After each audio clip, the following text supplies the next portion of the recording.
G'day guys, I just wanted to quickly show you my Toyota Hilux CC01. It's got full ball bearings all the way through, and these larger sort of harder off-road tires. I am not really going to use this too much for crawling. It's going to be more of a race style truck. So I'm going to unlock the front diffs, as I did lock them to turn it into a crawler, but decided it wasn't for the best. I'm going to attach this, still got this hanging off, that's got to be attached. It's going to get a 550 motor. I'm hoping to customize it to fit the 550 nice and comfortably. I'm going to tune it up so it's got a bit more speed as well, and open up the rear diffs on top of changing some of the shock setup, everything like that. So this truck hasn't yet been run. This was a build that I was doing, and now I'm turning it into a bit of a race truck. I was going to set it up as a very nice sort of mudding crawler, and these guys can do it, but the problem is that it has terrible steering, and you have to do pretty big upgrades to modify the steering, other than just shoving the metal extras into it and trying to improve it that way. But it does get frustrating. However, these trucks are quite good as a rally car, and they will hammer really, really hard with the right setup. If you've got ball bearings in it, as they do come with crappy little bushings, I suggest that you totally upgrade it straight away. Go into your really good top-end motors, ESCs, everything like that if you want to go there. I'm currently just running the stock one that it came with. That motor's coming out, that ESC is coming out. As you can see, it's perfectly clean, hasn't even touched the ground. And yeah, hopefully it's going to be quite a good truck. That seems to be quite a strong servo. I thought it'd be a bit cheapo because it is a Hobby King servo, but from what I've found, this stuff really doesn't break too easily. I've had brushless motors from them as well, the track style ones, and they seem to be quite good. Out of the new ones that I've used, the brushless motors tend to be a little bit edgy. You can't really find the perfect one that's going to last a real length of time.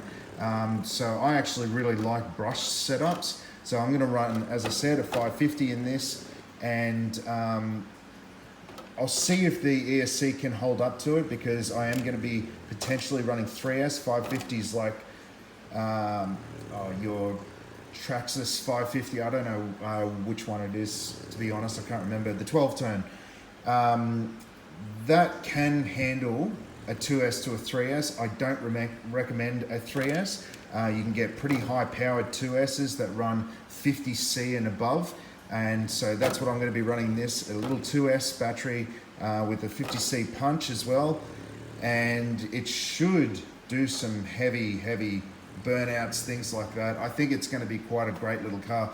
And even though the plastic gears all the way through, the biggest problem that you have with these ones, I find, is actually the rear diff all the way from the transfer box here. And this one can be upgraded. You can put upgrade ones. I'm not going to upgrade it. I want to see how long it lasts when I'm punching some serious power through it. I have spaced out the rear diff quite a lot to make sure that nothing really flaps around, because the, I guess you'd call it almost a pinion to the diff, it does strip out and it bends quite easily under too much load. So I think with the ball bearings in there, as well as, and they're water resistant bearings as well, so I'm going to smash it through some mud too. I think these diffs will hold up as long as you space them properly. A lot of people build these without ball bearings, and a lot of people build without putting spacers in the actual shaft to stop it from flopping around, because this, as I said, I'm not sure on the name, but this pinion gear inside here off the shaft, it tends to jump backwards and forwards just a little bit. I can't really show you too well now that it's actually spaced out properly. But I think it will actually hold up to some decent heavy duty rally driving. This plastic's quite hard as well. The plastic on here, Tamiya makes pretty damn good plastic, and even, yes, their older stuff does tend to crack, but when brand new like this, it actually holds up quite well. So I've smashed through rocks and everything with this diff. Not this particular diff, with my other CC01, and that was the chrome edition one. It has the chrome differential case on it.